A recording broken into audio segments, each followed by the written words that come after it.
إن الحمد لله نحمده ونستعينه ونستغفره ونعوذ بالله من شرور أنفسنا ومن سيئات أعمالنا من يهده الله فلا مضل له ومن يضلل فلا هادي له وأشهد أن لا إله إلا الله وحده لا شريك له وأشهد أن محمدا عبده ورسوله يا أيها الذين آمنوا اتقوا الله حق تقاته ولا تموتن إلا وأنتم مسلمون يا أيها الناس اتقوا ربكم الذي خلقكم من نفس واحدة وخلق منها زوجها وبث منهما رجالا كثيرا ونساء واتقوا الله الذي تساءلون به والأرحام إن الله كان عليكم رقيبا يا أيها الذين آمنوا اتقوا الله وقولوا قولا سديدا يصلح لكم أعمالكم ويغفر لكم ذنوبكم ومن يطع الله ورسوله فقد فاز فوزا عظيما أما بعد فإن خير الحديث كتاب الله وخير الهدي هدي محمد صلى الله عليه وسلم وشر الأمور محدثاتها وكل محدثة بدعة وكل بدعة ضلالة وكل ضلالة في النار. கண்ணியமிக்க சகோதர சகோதரிகளே, சென்ற ஜும்மாவில் நபிகள் நாயகம் ஸல்லல்லாஹு அலைஹி வஸல்லம் அவர்கள் தூதராக அனுப்பப்பட்ட அடிப்படை நோக்கமே அல்லாஹ் ஒருவனை மட்டுமே வணங்க வேண்டும் என்கிற ஏகத்துவ கொள்கையின் பக்கம் மக்களை அழைத்து அல்லாஹ்வுக்கு இணை வைக்கக்கூடாது, அல்லாஹ்வுக்கு ஷிர்க் செய்யக்கூடாது என்று ஷிர்க்கை விட்டு மக்களை தடுப்பதுதான். இதுதான் தூதருடைய அடிப்படை பணி. இதற்கு அடுத்துதான் வணக்க வழிபாடுகளை சொல்வது, சட்டத்திட்டங்களை சொல்வது, எல்லாமே இந்த தௌஹீதை ஏவி ஷிர்க்கை விட்டு தடுக்கக்கூடிய பணிக்கு அடுத்துதான் என்பதாக நாம் சொன்னோம். ஆனால் நபிகள் நாயகம் ஸல்லல்லாஹு அலைஹி வஸல்லம் அவர்களை நாம் நேசிக்கிறோம் என்கிற பெயரில் ஒரு பெரிய கூட்டம், சூஃபியாக்கள் என்று சொல்லலாம், தர்கா வணங்கிகள், கபர் வணங்கிகள், அல்லது போலியான அஹ்லே சுன்னத் வல் ஜமாத் என்று தன்னை அழைத்துக் கொள்ளக்கூடிய இந்த மக்கள், இவர்கள்லாம் ரசூலை நாங்கள் நேசிக்கிறோம், நபித்தோழர்களை நாங்கள் பின்பற்றுகிறோம் என்றெல்லாம் சொல்லிக்கொண்டு நபிகள் நாயகம் எந்த விஷயத்தை அடிப்படை அழைப்பு பணியாக வைத்து பாடுபட்டார்களோ, வாழ்நாள் முழுவதும் அதற்காக குர்பானி கொடுத்தார்களோ, அந்த தாவாவுக்கே, அந்த அடிப்படை அழைப்புக்கே முரண்பாடாக நடந்து கொள்கிறார்கள், ஷிர்க் செய்கிறார்கள், தௌஹீதை புறக்கணிக்கிறார்கள். ரபியுல் அவல் என்கிற இந்த மாதம் வந்துவிட்டாலே நாம் சொன்ன இந்த கூட்டங்களுக்கு மத்தியில் ஷிர்கான அனாச்சாரங்கள் மற்ற நாட்களை விட அதிகமாக கூடிவிடும். இந்த நாட்களில் ரபியுல் அவல் 12ஆம் தேதி ரசூல் அவர்கள் பிறந்தார். ரசூலுடைய பிறந்த நாளை கொண்டாட வேண்டும். மீலாதுன் நபி, மீலாத் என்று சொன்னால் பிறந்த நாள் என்று அர்த்தம். நபியுடைய பிறந்த நாளை நாம் கொண்டாட வேண்டும் என்கிற பெயரில் இவர்கள் பல ஷிர்கான அனாச்சாரங்களை இந்த நாட்களில் அதிகமாக செய்வார்கள். இன்னொரு பக்கம் சொல்வார்கள், நாங்கள் ரசூலை அதிகமாக நேசிக்கிறோம். மீலாதுன் நபி கொண்டாடுவது ரசூலை நாம் நேசிக்கிறோம் என்பதற்கான மிகப்பெரிய அடையாளம் என்றெல்லாம் சொல்வார்கள். அன்பானவர்களே, மீலாதுன் நபி, ரசூலுடைய பிறந்த நாள் கொண்டாடுவது ஒரு இபாதத்தாக இருந்திருந்தால், மார்க்கத்தில் அது ஒரு நன்மையாக இருந்திருந்தால், அல்லாஹ்வுக்கு பிடித்த ஒரு விஷயமாக இருந்திருந்தால், நபிகள் நாயகம் ஸல்லல்லாஹு அலைஹி வஸல்லம் அவர்கள் முதலாவது அதை செய்திருப்பார்களே, தன்னுடைய பிறந்த நாளை கொண்டாடுப்பார்களே. சரி, பெருந்தன்மையோடு தன்னுடைய பிறந்த நாளை அவரே எப்படி கொண்டாடுவது? பெருந்தன்மையோடு அவர் கொண்டாடாவிட்டாலும் எனக்கு பிறகு, நான் போன பிறகு என்னுடைய பிறந்த நாளை விடாமல் கொண்டாடுங்கள் என்று ரசூல் அவர்கள் ஏவி இருப்பார்கள், சொல்லி இருப்பார்களே சஹாபாவுக்கு. ஆனால் நபி ஸல்லல்லாஹு அலைஹி வஸல்லம் அவர்கள் தன்னுடைய பிறந்த நாளை சுயமாக கொண்டாடவும் இல்லை, பிறந்த நாளை கொண்டாடுங்கள் என்று ரசூல் அவர்கள் கட்டளையிடவும் இல்லை. சரி, சஹாபா பெருமக்கள், ரசூலுடைய தோழர்கள் எப்படிப்பட்டவர்கள்? ரசூலை நாம் நேசிப்பதாக சொல்வோம், ஆனால் அந்த வார்த்தையில் எந்த அளவிற்கு நாம் உண்மையாளர்களாக இருக்கிறோம் என்பது பெரிய கேள்விக்குறி. ஆனால் சஹாபாக்கள் நாவால் அவர்கள் நாங்கள் ரசூலை நேசிக்கிறோம் என்று சொன்னால் செயலாலும் அதை நிரூபித்து காட்டக்கூடியவர்கள். ரசூல் மீது அவர்கள் வைத்திருந்த அன்பு, நேசத்தில் உண்மையாளர்கள். அப்படிப்பட்ட சஹாபா ரசூலுடைய பிறந்த நாளை கொண்டாடவில்லையே. அபூபக்கர், உமர், உஸ்மான், அலி, எந்த சஹாபியும் கொண்டாடவில்லை. சஹாபாவை பின்பற்றுகிறோம் என்று இந்த மக்கள் சொல்வார்கள், ஆனால் சஹாபாவுடைய வழிமுறை புறக்கணிப்பார்கள். சரி, சஹாபாவுக்கு அடுத்து நேர்வழி பெற்ற தாபியின்கள், நேர்வழி பெற்ற தபு தாபியின்கள், கண்ணியமான இமாம்கள். எந்த இமாம்களில் யாராவது ஒரு இமாமை கண்டிப்பாக பின்பற்றி ஆக வேண்டும், தக்லீது செய்ய வேண்டும் என்று சொல்வார்கள் இந்த மக்கள். அந்த இமாம்களும் கொண்டாடவில்லையே. இமாம் அபு ஹனீஃபா, இமாம் மாலிக், இமாம் ஷாஃபி, இமாம் அஹ்மத் பின் ஹம்பல். அன்பானவர்களே, இந்த மீலாதுன் நபி கொண்டாட்டம் இது எல்லாமே நபி வழிக்கு மாற்றமானது. நபி அதை செய்யவில்லை, சஹாபா அதை செய்யவில்லை, கண்ணியமான இமாம்கள் அதை செய்யவில்லை. எப்போதுதான் இது ஆரம்பமானது என்று சொன்னால் 4ஆம் நூற்றாண்டு அல்லது அதற்கு பிறகு எகிப்திலே அந்த காலத்தில் ஃபாத்திமியா அல்லது உபைதியா என்கிற பெயரில் ஷியாக்களுடைய ஆட்சி இருந்தது. ஷியாக்களிலும் யார்? இந்த ராஃபிதா என்று அழைக்கப்படுகின்ற மோசமான ஷியா. அவர்கள் வைத்திருக்கக்கூடிய பல கொள்கைகளில் ஏதாவது ஒரு கொள்கை ஒருவனிடத்தில் இருந்தாலே அவன் காஃபிராக மாறிவிடுவான். அவ்வளவு மோசமான கொள்கைகள். அவர்கள் ஆட்சி செய்தார்கள் எகிப்திலே. எகிப்து, ஷாம் நாட்டின் பல பகுதிகளில்.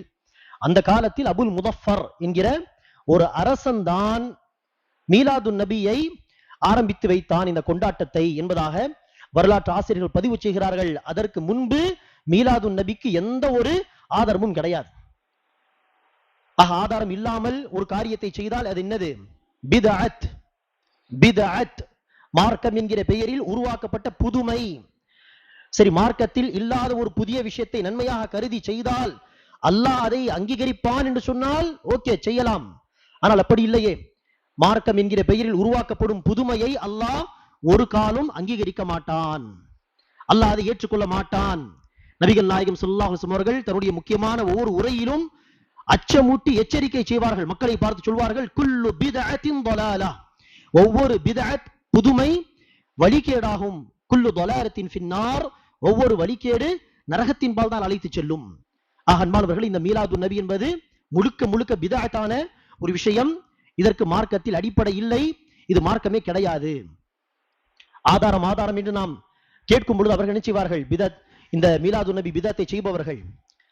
அல்லாஹ் சுப்ஹானஹு வ தஆலா குர்ஆனில் சொல்கிறான், அல்லாஹ்வுடைய அருளை கொண்டுதான் மக்கள் சந்தோஷப்பட வேண்டும். காசு பணம் சேர்த்து வைத்து மக்கள் சந்தோஷப்படுவார்கள். ஆனால் அல்லாஹ் சொல்கிறான், காசு பணத்தை சேர்த்து வைத்து, சொத்தை சேர்த்து வைத்து சந்தோஷப்படுவதை விட அல்லாஹ்வுடைய அருளை கொண்டுதான் சந்தோஷப்பட வேண்டும் என்று அல்லாஹ் சொல்கிறான். இன்று இந்த வசனத்தை ஓதி காண்பித்து அடுத்து என்ன சொல்வார்கள்? சரி, ரசூல் பிறந்தது அல்லாஹ்வுடைய அருளா இல்லையா அகிலத்துக்கு என்று சொன்னால் எந்த முஸ்லிமா இருந்தாலும் என்ன சொல்வார்கள்? அல்லாஹ்வுடைய அருள் தான். ரசூலுடைய வருகை அல்லாஹ்வுடைய மிகப்பெரிய அருள். ரசூலே அல்லாஹ்வுடைய ரஹ்மத் தான், அல்லாஹ்வுடைய அருட்கொடை தான். ரசூல் வந்தது அல்லாஹ்வுடைய கருணை. அடுத்து என்ன சொல்வார்கள் அந்த பிதத்வாதிகள்? சரி, ரசூலுடைய வருகை அல்லாஹ்வுடைய கருணை, அல்லாஹ்வுடைய அருள் என்றால் அல்லாஹ் சொல்கிறான், குல் பிஃபضலில்லாஹி வ பிரஹ்மதி ஃபபிதாலிக ஃபல்யஃப்ரஹு, அல்லாஹ்வுடைய கருணையை கொண்டு, அல்லாஹ்வுடைய அருளை கொண்டு சந்தோஷப்படட்டும். அது அவர்கள் சேர்த்து வைக்கும் சொத்தை விட சிறந்தது, பொருளாதாரத்தை விட சிறந்தது. அல்லாஹ்வே சந்தோஷப்படுங்கள் என்று சொல்லிவிட்டானே. ரசூலுடைய வருகை அல்லாஹ்வுடைய அருள், அதை அடிப்படையாக வைத்து நாம் கொண்டாடுகிறோம் என்று என்ன செய்வார்கள்? ஆதாரம் என்கிற பெயரில் ஏதோ ஒரு வசனத்தை கொண்டு வந்து அப்படி இந்த மீலாதுன் நபியோடு அதை கனெக்ட் பண்ணி மக்களை வழிகெடுப்பார்கள். முக்கியமான கேள்வி என்ன இந்த இடத்தில்? எந்த வசனத்தை அடிப்படையாக வைத்து மீலாதுன் நபி கொண்டாட வேண்டும் என்று இந்த மக்கள் சொல்கிறார்களோ, இதே வசனத்தை வைத்து சஹாபா யாராவது இப்படி புரிந்து கொண்டார்களா? இந்த வசனத்தை படித்து சரி அல்லாஹ் சொல்லிவிட்டான், இனிமேல் மீலாதுன் நபி கொண்டாடலாம் என்று அபூபக்கர், உமர், உஸ்மான், அலி, சஹாபா யாராவது இப்படி புரிந்து கொண்டார்களா? சரி, எந்த இமாம்களை பின்பற்ற வேண்டும் என்று இந்த மக்களை சொல்கிறார்களோ அந்த இமாம்கள் யாராவது இந்த வசனத்தை படித்து மக்களுக்கு இந்த வசனத்தின் அடிப்படையில் இனிமேல் நாம் என்ன செய்ய வேண்டும்? மீலாதுன் நபி கொண்டாட வேண்டும் என்று இந்த இமாம்கள் சொன்னார்களா? என்னது இது? மனோ இச்சையின் அடிப்படையில் சுய சிந்தனையை கொண்டு நினைச்சுகிறார்கள். அல்லாஹ்வுடைய வார்த்தையில் புகுத்துகிறார்கள். அல்லாஹ் மீது அல்லாஹ் சொல்லாத, அல்லாஹ் ஏவாத ஒரு விஷயத்தை இட்டு கட்டுகிறார்கள். இது அல்லாஹ்வுடைய பார்வையில் மிகப்பெரிய பாவம். அன்பார்ந்தவர்களே, மீலாதுன் நபி என்பது முழுக்க முழுக்க என்னது? பிதஅத்தான காரியம். இதை நாம் செய்யக்கூடாது, இதை நெருங்கக்கூடாது. சரி, மீலாதுன் நபி என்கிற பெயரில் இந்த மக்கள் பலவிதமான அனாச்சாரங்களை செய்வார்கள். ரசூலுடைய பிறந்த நாளை கொண்டாடுகிறோம் என்று சொல்லி பல அனாச்சாரங்களை செய்வார்கள். நபி ஸல்லல்லாஹு அலைஹி வஸல்லம் அவர்கள் உடைய பெயரை சொல்லி கேக் வெட்டுவது, கேக் வெட்டும் பொழுது ஹாப்பி பர்த்டே ரசூலுல்லா என்று சொல்வது, பாட்டு பாடுவது. சில இடங்களில் மியூசிக் எல்லாம் போட்டு ஸ்டேஜ் என்ன செய்வார்கள், டான்ஸ் செய்வார், நடனம் ஆடுவார்கள். சில காட்சிகளை நாம் பார்த்திருக்கிறோம் வீடியோவிலே. ஆண்கள் இளம் பெண்கள் உள்பட ஸ்டேஜில் ஏறி நினைச்சுகிறார்கள், நடனம் ஆடுகிறார்கள் மீலாதுன் நபி என்கிற பெயரில். மீலாதுன் நபியை ஒரு பெருநாள், ஈதே மீலாதுன் நபி என்று பெயர் கொடுத்து, பெருநாள் அன்று எப்படி நாம் 2 ரக்காத் தொழுவோமோ, தொழுகைக்கு பிறகு உரை நிகழ்த்தப்படுமோ, புத்தாடை அணிந்து மக்கள் வருவார்களோ, அதே போல் ரபியுல் அவல் 12ஆம் தேதி பெருநாள் மாதிரி இதை கொண்டாடுகிறார்கள். 2 ரக்காத் சில இடங்களில் தொழவும் செய்கிறார்கள், நானே பார்த்திருக்கிறேன், பெருநாள் மாதிரி. அதே போல் நினைச்சுவார்கள் மீலாது நபியிலே மௌலூத் பாடுவார்கள். மௌலூத் என்று சொன்னால் ரசூலை புகழ்ந்து கவிதை பாடுவது என்று அர்த்தம். ஆக மௌலூத், ரசூலை புகழ்ந்து கவிதை பாடுகிறோம் என்கிற பெயரில் கவிதை பாடுவார்கள். அதிலும் ஒரு விஷயம் என்ன, அவ்வாறு கவிதை பாடும் பொழுது, ரசூலை புகழ்ந்து மௌலூத் பாடும் பொழுது, அந்த மௌலூதுடைய சபைக்கு ரசூலே வந்து என்ன செய்வார்களாம், கலந்து கொள்வார்களாம். இவருடைய கொள்கை. இங்கு தமிழ்நாட்டிலே அதிகமாக பாடக்கூடிய ஒரு மௌலூத் கவிதை தான் சுபஹான மௌலூத் என்று சொல்வார்கள். சுபஹான மௌலூத் ஒரு 4-5 வரிகள், 4-5 பக்கங்கள் இருக்கும் அநேகமாக. அதை தான் நினைச்சுவார்கள் பெரும்பாலும் மௌலூத் என்று பாடுவார்கள் அந்த மீலாது நபியுடைய சபைகளில். அநேகமாக ரபியுல் அவல் ஆரம்பத்திலேயே ஆரம்பித்து ஒவ்வொரு நாள் உட்கார்ந்து படித்து 12 வரை அநேகமாக பாடுவார்கள், அல்லாஹ் நன்கறிவான். அவ்வாறு அந்த சுபான மௌலூத் பாடும் பொழுது இடையில் சில வரிகள் வரும். அந்த வரிகள் வந்ததும் என்ன செய்வார்கள், சபையில் அத்தனை பேரும் அமர்ந்து ஓதி கொண்டிருந்தவர்கள் அந்த வரிகள் வரும் பொழுது எழுந்து நிற்பார்கள். எதற்காக எழுந்து நிற்கிறார்கள் என்று காரணம் கேட்டால், அதற்கு அவர்களுக்கு மத்தியில் உள்ள அந்த உலமாக்கள் சொல்லக்கூடிய காரணம் என்னது, அந்த நேரம் சரியாக ரசூல் ஸல்லல்லாஹு அலைஹி வஸல்லம் அவர்களும் அந்த சபைக்கு வருவார்கள், வருகை தருவார்கள். எப்படி இங்கு அப்துல்லா ஜமாலி என்று ஒருவன் ஷிர்கான விஷயங்களை மக்களுக்கு சொல்வது, அதை ஆதாரம் என்கிற பெயரில் நிரூபிக்க பார்ப்பது என்றெல்லாம் செய்வான். அதேபோல் தாஹிருல் ஹாதிரி என்று ஒருவன் பாகிஸ்தானில் இருக்கிறான். அவன் நூற்றுக்கணக்கான மக்கள் இருக்கும் ஒரு சபையிலே சொல்கிறான், ஒரு முறை நாம் மீலாது நபியிலே மௌலூத் பாடும் பொழுது நபி ஸல்லல்லாஹு அலைஹி வஸல்லம் அவர்கள் சபைக்கு வந்து விட்டார்கள். சரியா, மக்கள் எல்லோரும், நான் எழுந்து நின்றேன், ஏதோ இவனுக்கு ரசூல் அவர்கள் வந்தது கண்ணுக்கு தெரிந்தது போல் அறிவிக்கிறான். நான் எழுந்து நின்றேன், என்னை பார்த்து மக்கள் எல்லாம் எழுந்து நின்றார்கள். நபி ஸல்லல்லாஹு அலைஹி வஸல்லம் அவர்கள் போன பிறகு நான் சொன்னேன், இப்போதுதான் ரசூல் ஸல்லல்லாஹு அலைஹி வஸல்லம் அவர்களும் மௌலூதுடைய சபைக்கு வருகை தந்தார். சொன்னதும் சபையில் உள்ள அத்தனை பேரும் அழுதார்கள் என்று அறிவிக்கின்றான் பொய்யான விஷயத்தை. ஆக அன்பானவர்கள், இப்படி மௌலூத் பாடும் பொழுது ரசூல் அவர்கள் வருவார்கள். சொல்ல போனால் இதுவும் என்னது, அவர்களுடைய வழிகட்ட ஒரு கொள்கையின் அடிப்படையிலான ஒரு கருத்து இது. என்ன அந்த வழிகட்ட கொள்கை, நபிகள் நாயகம் ஸல்லல்லாஹு அலைஹி வஸல்லம் அவர்கள் இறந்து போகவில்லை, நபி ஸல்லல்லாஹு அலைஹி வஸல்லம் அவர்கள் வஃபாத் ஆகவில்லை, மௌத் ஆகவில்லை. அவருடைய கொள்கைப்படி, அந்த சூஃபியா தர்கா வணங்கியவருடைய கொள்கைப்படி ரசூல் அவர்கள் இறந்து போகவில்லை. ஆக ரசூலை குறித்து ரசூல் மௌத் ஆகிவிட்டார் என்று சொல்லக்கூடாது. ரசூல் ஸல்லல்லாஹு அலைஹி வஸல்லம் அவர்கள் நம்மை விட்டு ஹிஜாப் செய்து கொண்டு, பர்தா செய்து கொண்டார். சரியா, வேறு ஒரு உலகத்துக்கு சென்று விட்டார், அப்படிதான் சொல்ல வேண்டும். மௌத் ஆகிவிட்டார் என்று சொல்லக்கூடாது. நபி ஸல்லல்லாஹு அலைஹி வஸல்லம் அவர்களுக்கு மௌத் வராது, வஃபாத் ஆக மாட்டார்கள். ஆக உயிரோடு தான் இருக்கிறார்கள். எந்த நேரம் வேண்டுமானாலும், எந்த இடத்தில் வேண்டுமானாலும் அவர்கள் வருகை தருவார்கள். ஹாதிர் நாதிர் என்று சொல்வார்கள். எந்த இடத்தில் வேண்டுமானாலும் ஆஜர் ஆகிவிடுவார்கள். ஹாதிர் நாதிர் என்று சொன்னால் நாம் என்ன செய்கிறோம் என்பதை வந்து பார்ப்பார்கள், கண்காணிப்பார்கள். இது ரசூலுடைய ஒரு தன்மை என்றெல்லாம் இவர்கள் நம்பிக்கை கொள்கிறார்கள். ஆக அன்பானவர்களே, இப்படிப்பட்ட பல அனாச்சாரங்களுக்கு மத்தியில் அந்த மௌலூத் பாடுகிறார்களே, ரசூலை புகழ்ந்து கவிதை பாடுவது, அந்த கவிதையில் பெரும்பாலும் நாம் கவனித்து பார்த்தால் அதில் சில வரிகள் நிச்சயமாக ரசூலை புகழ்ந்து புகழ்ந்து ஒரு கட்டத்தில் ரசூலை அல்லாஹ்வுக்கு இணையாக ஆக்கும் வகையில் சில வரிகள் நிச்சயமாக அதில் இருக்கும். அது இல்லாமல் இவர்கள் பாட மாட்டார்கள்.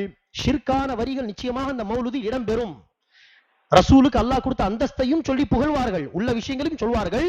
இடையிடையில் என்ன செய்வார்கள், ரசூலுக்கு அல்லாஹ் கொடுத்த அந்தஸ்தை விட ரசூலை உயர்த்தி, அல்லாஹ்வுக்கு நிகராக அல்லது அல்லாஹ்வை மறந்து ரசூலை அல்லாஹ்வுடைய இடத்தில் வைத்து செய்வார்கள், புகழ்வார்கள். இதுதான் இந்த மௌலூதில் பெரும்பாலும் இந்த மக்கள் செய்வது. சமீபத்தில் ஒருவர் என்ன செய்கிறார், மௌலூதில் ஷிர்க் எல்லாம் கிடையாது, ஷிர்கான வரிகள் எல்லாம் இல்லை என்று போய் சொல்கிற மக்களை ஏமாத்துகிறார். அவர்கள் பாடக்கூடிய வரிகளை நாம் படித்து அர்த்தம் அறிந்து படித்து பார்த்தால் நிச்சயமாக அதில் ஷிர்க்குடைய வரிகள் இடம் பெறுகிறது என்பதுதான் என்னது உண்மை. அந்த அடிப்படையில் சில உதாரணங்களை பாருங்கள். பெரும்பாலும் பரவலாக உலக அளவில் பார்த்தால் பிரபலமாக பாடக்கூடிய ஒரு மௌலூது கவிதை தான் கசீதை புர்தா என்று அழைக்கப்படுகின்ற புர்தா கவிதை. இங்கு தமிழ்நாட்டில் கூட பல இடங்களில் புர்தா ஷரீஃப் என்று சொல்வார்கள். புர்தா ஷரீஃப் கவிதை ஓதுவது என்கிற பெயரில் புர்தா ஷரீஃபுடைய மஜ்லிஸ் அமைக்கப்படும். அதை உட்கார்ந்து ஓதுவார்கள். அது ஓதுவதற்கு உது எல்லாம் செய்து வர வேண்டும். குர்ஆன் ஓதுவதற்கு கூட உது ஷர்த்து கிடையாது, நிபந்தனை கிடையாது. உது இல்லாமலும் குர்ஆன் ஓதலாம். தொட்டு ஓதுவதாக இருந்தால் உது அவசியமா இல்லையா என்பதில் கருத்து வேறுபாடு உண்டு. ஆனால் இந்த புர்தா ஷரீஃப் கவிதை ஓதுவதற்கே அந்த மக்கள் நினைச்சுவார்கள், உது செய்து வந்து ஒழுக்கமாக உட்காருவார்கள், புர்தா ஷரீஃப் ஓதுவார்கள். புர்தா ஷரீஃப் வீட்டில் ஓதப்பட்டால் அந்த வீட்டை விட்டு முசீபத்து பலா எல்லாம் போய்விடும் என்று நம்புவார்கள். புர்தா ஷரீஃப் ஓதினால் வியாதிகள் இருந்தால் வியாதிகள் குணமடைந்து விடும், ஷிஃபா கிடைக்கும் என்றெல்லாம் நம்புகிறார்கள். அந்த புர்தா ஷரீஃப் என்ன? அந்த கவிதையின் பெயர் உங்களுக்கு தெரியாமல் இருக்கலாம், ஆனால் அந்த கவிதையின் வரிகளை நீங்கள் நிச்சயமாக அல்லது பெரும்பாலான மக்கள் கேட்டிருப்பீர்கள். மௌலாயா ஸல்லி வஸல்லிம் தாயிமன் அபதன் அலா ஹபீபிக கைரில் ஹல்கி குல்லிஹிமி என்று ஆரம்பிக்கும். சரி, அதை குறித்து பார்ப்பதற்கு முன்பாக புர்தா என்கிற பெயரில் இன்னொரு கவிதையும் உண்டு. அது ஒரு சஹாபி பாடியது. கஅப் பின் ஸுஹைர் ரலியல்லாஹு அன்ஹு என்கிற ஒரு சஹாபி இருந்தார். ஆரம்பத்தில் ரசூலுடைய கடுமையான எதிரியாக இருந்தவர் மக்கத்து வாழ்க்கையில். அவருடைய சகோதரர் அவருக்கு முன்பாக இஸ்லாத்துக்கு வந்து விட்டார். ஆனால் இவர் இஸ்லாத்தை ஏற்றுக்கொள்ளவில்லை. நபி ஸல்லல்லாஹு அலைஹி வஸல்லம் அவர்களுக்கு எதிராக பெரிய கவிஞராக இருந்தவர். தன்னுடைய அந்த கவிதை பாடும் அந்த திறமையை வைத்து நபிகள் நாயகம் அவர்களை இகழ்ந்து கவிதைகளை பாடுவார். ரசூலை குறித்து இல்லாத பொல்லாத விஷயங்களை குறை சொல்லும் விதமாக கவிதைகள் பாடுவார். அடிக்கடி பாடி பாடி மக்களை ரசூலை விட்டு தடுக்க முயற்சி செய்வார். கஅப் பின் ஸுஹைர் பெரிய கவிஞனாக இருந்தவர். நபிகள் நாயகம் ஸல்லல்லாஹு அலைஹி வஸல்லம் அவர்கள் மக்காவை வெற்றி கொண்ட பொழுது சஹாபாவிடம் அறிவிப்பு செய்தார்கள், யாரையும் கொல்ல வேண்டாம், ரத்தத்தை சிந்த வேண்டாம், நாம் எல்லோருக்கும் அடைக்கலம் தருகிறோம், ரத்தம் சிந்தாமல் நாம் என்ன செய்ய வேண்டும், மக்காவை வெற்றி கொள்ள வேண்டும் என்று ரசூல் அவர்கள் அறிவிப்பு செய்துதான் மக்காவில் நுழைந்தார்கள். ஆனால் அந்த அறிவிப்பில் ரசூல் அவர்கள் சொன்னார்கள், இன்னார் இன்னாரை தவிர என்று சில பெயர்களை சொல்லி. சரியா? அபூ ஜஹலுடைய மகன் இக்ரிமா அவர்களும் பின்னர் முஸ்லிமாகி விட்டார். அப்துல்லா பின் அபி சராஹ் அவரும் பின்னர் முஸ்லிமாகி விட்டார். அதே போல் இவர் கஅப் பின் ஸுஹைர், இப்படி சில பெயர்களை சொல்லி இந்தந்த நபர்களை மாத்திரம் எங்கு கண்டாலும் கொன்று விடுங்கள், மற்ற யாரையும் கொல்லக்கூடாது என்று சூரர்கள் சொன்னார்கள். இந்த செய்தி தகவல் கிடைத்ததும் கஅப் பின் ஸுஹைர் ஓடிவிட்டார். அப்போது ஒரு இடத்தில் அவருடைய சகோதரர் சஹாபியாக இருந்தாரே அவர் சந்தித்து சொன்னார்கள், எதுக்கு இந்த பிடிவாதம், மூதாதைகளுடைய வழிமுறையை விடமாட்டேன் என்று ஏன் இந்த பிடிவாதம்? முகமது சொல்வது சத்தியம் என்று உனக்கே தெரியும், மூதாதைகளுடைய வழியை விடக்கூடாது என்கிற பிடிவாதம் எதற்கு உனக்கு? இதை நீ ஏற்றுக்கொண்டால், முகமதுடைய அழைப்பை ஏற்றுக்கொண்டால் ஈருலக நன்மைகள் கிடைத்துவிடும். இங்கும் உயிர் தப்பிக்கலாம், முகமது கொல்ல மாட்டார் இன்ஷா அல்லாஹ். ரசூல் அவர்கள் மறுமையில் உனக்கு வெற்றி கிடைக்கும் என்று அவருடைய சகோதரர் உபதேசம் செய்த பிறகு என்ன செய்தார்? மறைந்து யாருடைய கண்ணிலும் சஹாபாவுடைய கண்ணில் படாத வகையில் ரசூலுடைய சபையில் வந்தார். ரசூலுக்கு கஅப் பின் ஸுஹைர் அடையாளம் தெரியாது. பல வருடங்கள் முன்பு பார்த்திருப்பார், சிறு வயதிலே அடையாளம் தெரியாது, பெயரோடு தான் அந்த நபர் பற்றி தெரியும். வந்து, யா ரசூலல்லாஹ், நான் இஸ்லாத்தை ஏற்க விரும்புகிறேன் என்று சொல்லி இஸ்லாத்தை ஏற்றுக்கொண்டார். ஏற்றுக்கொண்ட பிறகு ரசூலிடம் கேட்கிறார், யா ரசூலல்லாஹ், கஅப் பின் ஸுஹைர் இதே போல் நான் வந்தது போல் இந்த சபைக்கு வந்து இஸ்லாத்தை ஏற்றுக்கொண்டால் கஅப் பின் ஸுஹைருக்கு நீங்கள் அடைக்கலம் தருவீர்களா, மன்னிப்பீர்களா என்று கேட்க, ஆம் நிச்சயமாக மன்னிப்பேன் என்று சொல்ல, நான் தான் கஅப் பின் ஸுஹைர், யா ரசூலல்லாஹ் என்னை மன்னித்து விடுங்கள். நபி ஸல்லல்லாஹு அலைஹி வஸல்லம் சொன்னார்கள், உங்களுக்கு அடைக்கலம் உண்டு, நீங்கள் கொல்லப்பட மாட்டீர்கள் என்று ரசூல் அவர்கள் உத்தரவாதம் தந்தார்கள். அப்போது நபி ஸல்லல்லாஹு அலைஹி வஸல்லம் அவர்கள் மீது அவர்கள் வைத்திருந்த அன்பு அதை வெளிப்படுத்தும் வகையிலே கவிதை பாடத் தொடங்கினார். அந்த கவிதை பிற்காலத்தில் அரபுகளுடைய மிக தலை சிறந்த கவிதைகள் என்கிற பெயரில் அந்த கவிதை இடம்பெற்றது. கஅப் பின் ஸுஹைர் அவர்கள் பாடிய கவிதை பான சுஆத் என்று அந்த கவிதை ஆரம்பிக்கும். கவிதை ஆரம்பத்தில் சில பொதுவான விஷயங்களை சொல்லிதான் அவர்கள் பாடுவார்கள். கவிதையுடைய இடையில் தான் செய்வார்கள், உண்மையான நோக்கத்துக்கு வருவார்கள். ஆரம்பத்தில் சில பொதுவான விஷயங்களை சொல்லிவிட்டு அடுத்து நபி ஸல்லல்லாஹு அலைஹி வஸல்லம் அவர்களை புகழ ஆரம்பித்து இறுதி வரை ரசூல் அவர்களை புகழ்ந்து பல வரிகளை பாடுவார். அந்த வரிகளை கேட்டு சந்தோஷப்பட்ட நபி ஸல்லல்லாஹு அலைஹி வஸல்லம் அவர்கள் தன்னுடைய போர்வையை கலற்றி அந்த சஹாபிக்கு கஅப் பின் ஸுஹைருக்கு போர்த்தினார்கள். அரபியில் போர்வையை தான் புர்தா என்று சொல்வார்கள். புர்தா என்று சொன்னால் போர்வை. ரசூல் தன்னுடைய போர்வையை கலற்றி அவர்கள் கொடுத்தார். ஆகவேதான் அவர் அந்த சபையில் பாடிய அந்த கவிதைக்கு கஸீதத்து புர்தா, போர்வை உடைய கவிதை என்று பெயர் சூட்டப்பட்டது. ஆனால் சஹாபி பாடிய கவிதை யாருக்கும் தெரியாது. ஆதாரபூர்வமான ஹதீஸில் வந்த ஒரு சிறப்பு மிக்க ஒரு கவிதை அது. அது யாருக்கும் தெரியாது. இந்த சம்பவம் யாருக்கும் தெரியாது. அந்த போர்வை அவரிடத்தில் இருந்தது. அடுத்து அவருடைய சகோதரனும் இருந்தது. அடுத்து முஆவியா ரலியல்லாஹு அன்ஹு ஆட்சி காலம் வந்த பொழுது அவருடைய உறவினர்களிடம் இருந்து அதை ரிக்வெஸ்ட் செய்து சில திர்ஹம் தீனார்களை கொடுத்து என்ன செய்தார்கள், அவர்களை கன்வின்ஸ் செய்து அந்த போர்வையை வாங்கி கொண்டார்கள் என்று வரலாற்றில் பல செய்திகள் உண்டு. ஆனால் இதை குறித்து யாருக்கும் தெரியாது. கசீதை புர்தா என்கிற பெயரில் அவர்கள் மக்கள் சொல்லக்கூடிய அந்த கவிதை என்ன என்று சொன்னால், 7ஆம் நூற்றாண்டிலே ரசூல் அவர்கள் போய் 700 வருடங்கள் கழித்து இறுதியிலே 7ஆம் நூற்றாண்டில் ஒருவர் வருகிறார். முஹம்மத் பின் சயீத் பின் ஹம்மாத் அல் பூசிரி என்பவர். அவர்தான் இந்த கவிதையை பாடினார். அவருக்கு உடல்நிலை சரியில்லாமல் இருந்தது. கை கால் பேரலைஸ் என்று சொல்வார்களே, கை கால் அசைக்க முடியாமல் இருந்தது. அப்படிப்பட்ட சமயத்தில் ஒரு நாள் அவர்கள் கனவு பார்த்தார்களாம். இப்போது நான் சொல்லக்கூடிய இந்த சம்பவம் எல்லாம் ஆதாரபூர்வமான தகவலாக வரவில்லை, பலவீனமான ஒரு கதையா சம்பவமாக வருகிறது. அது நடந்ததா என்பதே கேள்விக்குறிதான்.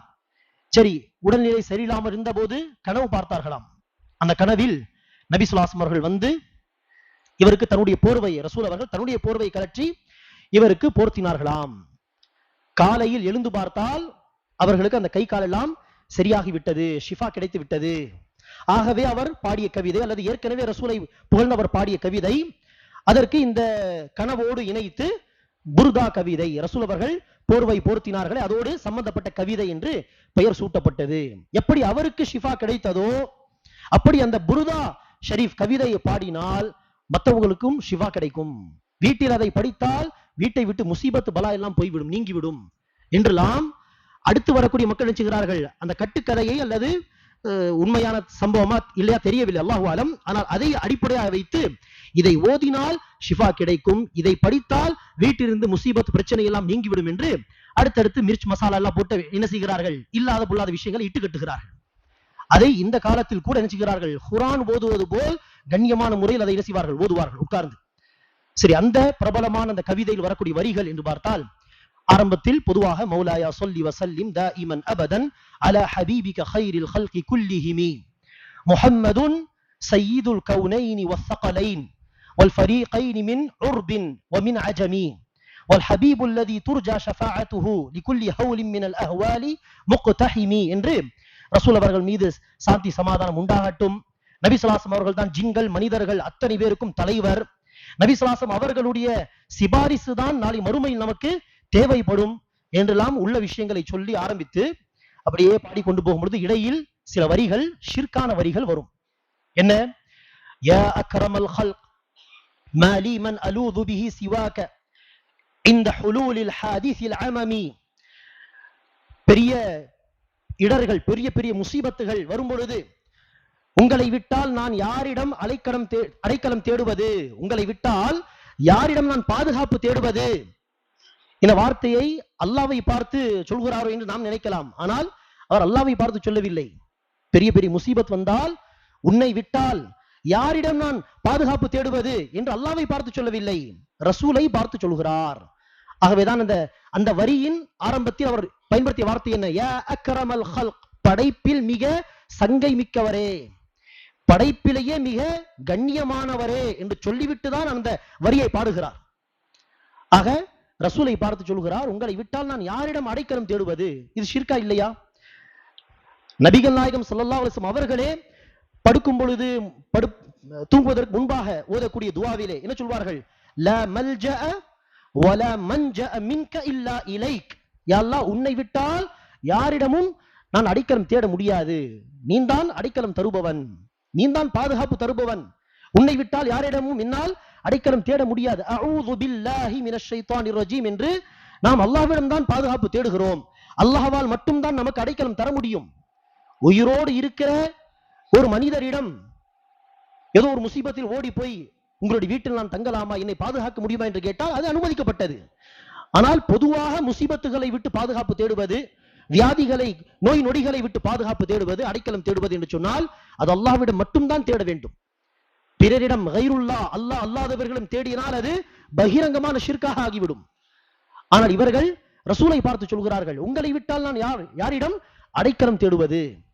உடனே இப்படி இந்த லோக்கலில் சில பேர் இல்லையே மௌலூத் பாட்டெல்லாம் ஷிர்கான வரிகள்லாம் வருவதில்லையே என்று எப்படி அதை சரி என்று நிரூபிக்க முயற்சி செய்வார்களோ, அதே போல் இந்த கவிதைக்கும் என்ன செய்வார்கள் சில பேர், இல்லையே இதில் ஷிர்க் கிடையாது, நாளை மறுமை நாளில் வரக்கூடிய முசீபத், ஹஷர் மைதானத்தில் வரக்கூடிய முசீபத், அங்கு ரசூலுடைய ஷஃபாஅத் வேண்டும் என்பதை தான் இந்த கவிதையில் அவர் சொல்ல வருகிறார் என்று சொல்வார்கள். அப்படி பார்த்தாலும் அது தப்புதான். ஏன் தப்பு?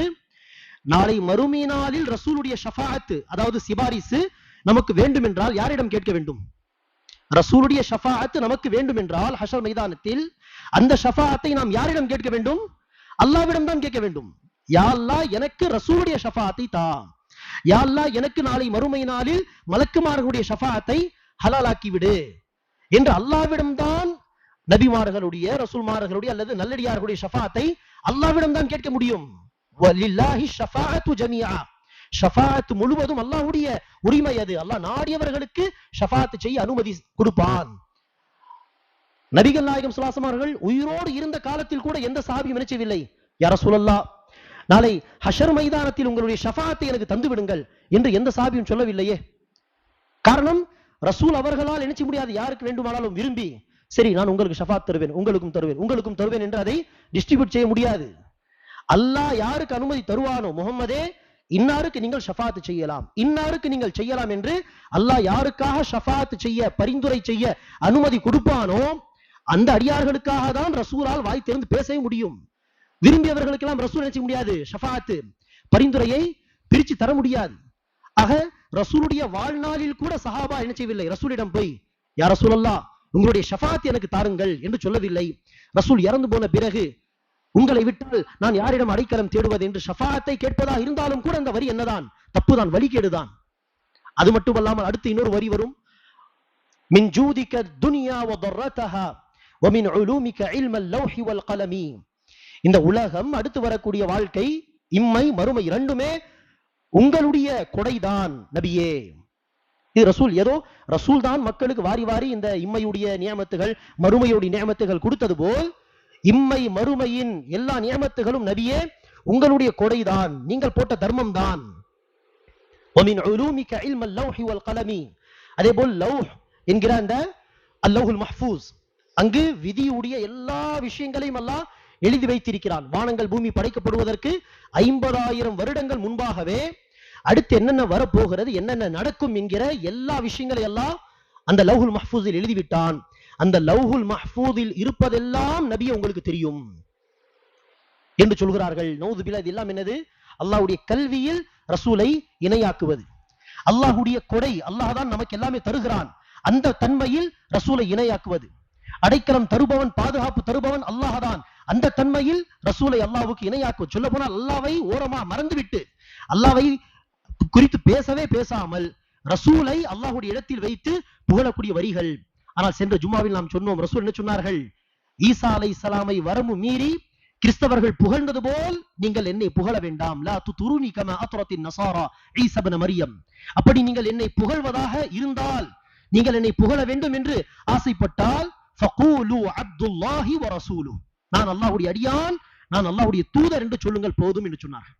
ஆனால் ரசூல் இந்த கட்டளைகளுக்கு மாறு செய்து, ரசூல் எந்த அடிப்படை நோக்கத்துக்காக இந்த பூமிக்கு வந்தார்களோ அந்த அடிப்படை நோக்கத்தை எல்லாம் புறக்கணித்து, எப்படியெல்லாம் ரசூலுக்கு மாறு செய்ய முடியுமோ அத்தனை விதத்தில் ரசூலுக்கு மாறு செய்து விட்டு என்ன சொல்கிறார்கள்? நாங்கள் ரசூலை நேசிக்கிறோம். ரசூலை நேசிப்பதற்கான அடையாளம் மௌலூத் பாடுவது, மீலாதுன் நபி கொண்டாடுவது. சரி, இங்கு லோக்கலில் அதிகமாக பாடக்கூடிய மௌலூத் தான் இந்த சுபஹான மௌலூத். அதை எடுத்து படித்து பார்த்தாலும் வரி அப்படியே அடுக்கடுக்காக பல வரிகள் ரசூலை புகழ்ந்து, ரசூலுக்கு அல்லாஹ் கொடுத்த அந்தஸ்தை எல்லாம் சொல்லி புகழ்ந்து விட்டு அப்படியே வரும் பொழுது ஒரு வரி வரும், கஃபிரு அன்னா கஃபிரு அன்னி துனூபி, என்னுடைய பாவங்களை மன்னித்து விடுங்கள். யாரிடம் கேட்கிறார்? ரசூலிடம் பாவ மன்னிப்பு கேட்கிறார். இங்கும் உடனே வந்து என்ன சொல்வார்கள் மௌலூத் பாடக்கூடியவர்கள்? இல்லை, அது ரசூலை பார்த்து சொல்லவில்லை, அல்லாஹ்வை பார்த்து சொல்கிறார். மேலே உள்ள வரிகள், கீழே உள்ள வரிகள் எல்லாமே ரசூலுக்கு தான் பொருந்தும், இடையில் அந்த வரி மாத்திரம் அல்லாஹ்வை பார்த்து சொல்கிறார் என்று நினைச்சுவார்கள். அதில் ஷிர்க் இல்லை என்று நிரூபிக்க இப்படியெல்லாம் ஏதாவது பதில் சொல்வார்கள். ஆனால் அதற்கு முன்புள்ள வரி, அதற்கு அடுத்து வரக்கூடிய வரிகள் எல்லாமே ரசூலை பார்த்து பாடக்கூடிய வரிகள். அந்த வரிகளுக்கு மத்தியில் இந்த வரியும் உண்டு, கஃபிரு அன்னி துனூபி, என்னுடைய பாவங்களை மன்னித்து விடுங்கள். நபிகள் நாயகம் ஸல்லல்லாஹு அலைஹி வஸல்லம் அவர்கள் அல்லாஹ்வை பார்த்து சொல்வார்கள், ஃபக்ஃபிர்லி ஃபஇன்னஹு லா யக்ஃபிரு ذுனூப இல்லா அன்ட். அல்லாஹ் என்னுடைய பாவத்தை மன்னித்து விடு, உன்னை தவிர யாரும் பாவத்தை மன்னிக்க முடியாது. அடியார்களுடைய பாவங்களை மன்னித்து பாவங்களை விட்டவர்களுடைய உள்ளங்களை பரிசுத்தப்படுத்துவது, அந்த பாவங்களின் விளைவாக வரக்கூடிய அசாபை விட்டு காப்பாற்றுவது எல்லாமே அல்லாஹ்வுடைய உரிமை. அது அல்லாஹ்வுடைய ஹக், அது அல்லாஹ்வுடைய சக்தியில் உள்ள ஒரு விஷயம் அது. ஆனால் அந்த அதிகாரத்தை அந்த சக்தியை ரசூலுக்கு தந்து, நபியே நம்முடைய பாவங்களை மன்னித்து விடுங்கள் என்கிற வரிகள் இடம்பெறுகிறது. ஆக மௌலூத் என்கிற பெயரில் இப்படிப்பட்ட ஷிர்கான வரிகளை கொண்டெல்லாம் ரசூலை புகழ்ந்து பாடுவார்கள். பகிரங்கமான ஷிர்க் இதெல்லாம். சரி, ஷிர்கான வரிகளே இல்லை என்று வைத்துக் கொள்ளுங்கள். ஷிர்கான வரி எல்லாம் எதுவும் கிடையாது. எப்படி சஹாபா ரசூலை கஅப் பின் ஸுஹைர் புகழ்ந்தார்களோ, ஹஸ்ஸான் பின் சாபித் என்கிற சஹாபி ரசூலை புகழ்ந்து பல கவிதைகள் பாடி இருக்கிறார். அப்படி ரசூலுக்கு உள்ள அந்தஸ்துகளை மட்டுமே சொல்லி கவிதை பாடினால் அதுவும் ஹராமா கூடாதா என்று சொன்னால் கவிதை பாடலாம், தப்பில்லை. ரசூலை புகழ்ந்து கவிதை பாடுங்கள். கஅப் பின் ஸுஹைர் பாடியது போல், ஹஸ்ஸான் பின் சாபித் பாடியது போல், வேறு சில சஹாபம் சில வரிகள் பாடியிருக்கிறார், தப்பே கிடையாது. ரசூலை புகழ்ந்து உரை நிகழ்த்துங்கள், ரசூலை புகழ்ந்து பேசுங்கள், மணிக்கணக்கிலே ரசூலை புகழ்ந்து கவிதை வடிவத்திலே பாடுங்கள், பிரச்சனையே கிடையாது. ஆனால் பிரச்சனை என்ன? ஷிர்கே இல்லாவிட்டாலும் அத்தகைய கவிதையை ரபீஉல் அவ்வல் மாதம் 12 இதை பாட வேண்டும். பாடினால் அது நன்மைக்குரிய ஒரு விஷயம். யார் மௌலூத் பாடவில்லை, மீலாது நபி கொண்டாடவில்லை, அவர்கள் ரசூலை நேசிக்கவில்லை. மீலாது நபி கொண்டாடுவது, மௌலூத் பாடுவது மகத்தான இபாதத்து என்று சொல்கிறார்கள். இதுதான் எனது வழிகேடு. வருடா வருடம் அதை ஒரு வணக்கமாக செய்வது, சொல்ல போனால் ஒவ்வொரு சபையிலும் பாட ஆரம்பித்து விட்டார்கள். இப்போதெல்லாம் ஒரு காலம் இருந்தது மீலாது நபியில் பாடுவார்கள். இப்போதெல்லாம் என்னது, நிகாவுடைய சபையிலும் மௌலூது, மற்ற சபைகளிலும் மௌலூது, எப்போது பார்த்தாலும் மௌலூத் பாடுவார்கள். ஆக மௌலூத் பாடுவது, ரசூலை புகழ்ந்து கவிதை பாடுவது தனி வணக்கம் என்று யார் சொன்னது? ரபியுல் அவ்வல் மாதத்தில் பாட வேண்டும் என்று யார் சொன்னது? அதை பாடாமல் இருந்தால் அவர்கள் ரசூலை நேசிக்கவில்லை என்று யார் சொன்ன விஷயம் இது? ஆக அன்பானவர்களே, ஷிர்கே இல்லாமல் கவிதை பாடினாலும் இந்த மாதத்தில் இந்த நேரத்தில் பாட வேண்டும் என்று சொல்வதே என்னதான் பிதஅத்தான ஒரு காரியம்தான். ஆக இந்த பிதஅத்துகளை நாம் பெரும்பாலும் செய்ய மாட்டோம். அதை விட்டு நாம் அல்ஹம்துலில்லாஹ் தூரமாக இருக்கிறோம். அல்லாஹ் நம்மை பாதுகாத்து வைத்து இருக்கிறான். ஆனால் இதெல்லாம் பிதஅத் என்கிற அறிவு நம்மிடத்தில் இருக்க வேண்டும். அப்போதுதான் தன்னை அடுத்து வரக்கூடிய காலங்களிலும் பாதுகாக்க முடியும், நம்முடைய சந்ததிகளை இந்த ஷிர்கான விஷயங்களை விட்டு பாதுகாக்க முடியும். அல்லாஹ் சுப்ஹானஹு வ தஆலா நம் அனைவருக்கும் குர்ஆன் சுன்னாவை பின்பற்றி நடக்கக்கூடிய பாக்கியத்தை தருவானாக. சுன்னாவுக்கு, நபி வழிக்கு மாற்றமான பிதஅத்துகளை விட்டு அல்லாஹ் நம்மை பாதுகாத்து அருள் புரிவானாக. ஆமீன். அகூலு கௌலி ஹாதா வஸ்தக்ஃபிருல்லாஹ் லி வ லக்கும் வ லிசாயிரில் முஸ்லிமீன மின் குல்லி தன்ப் ஃபஸ்தக்ஃபிரூஹு இன்னஹு ஹுவல் கஃபூருர் ரஹீம்.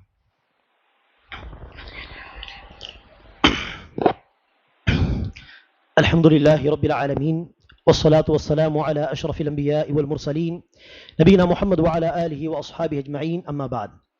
அன்பானவர்களே, ரபியுல் அவ்வல் 12 மீலாது நபி கொண்டாடுவது பிதஅத்தான ஒரு காரியம்.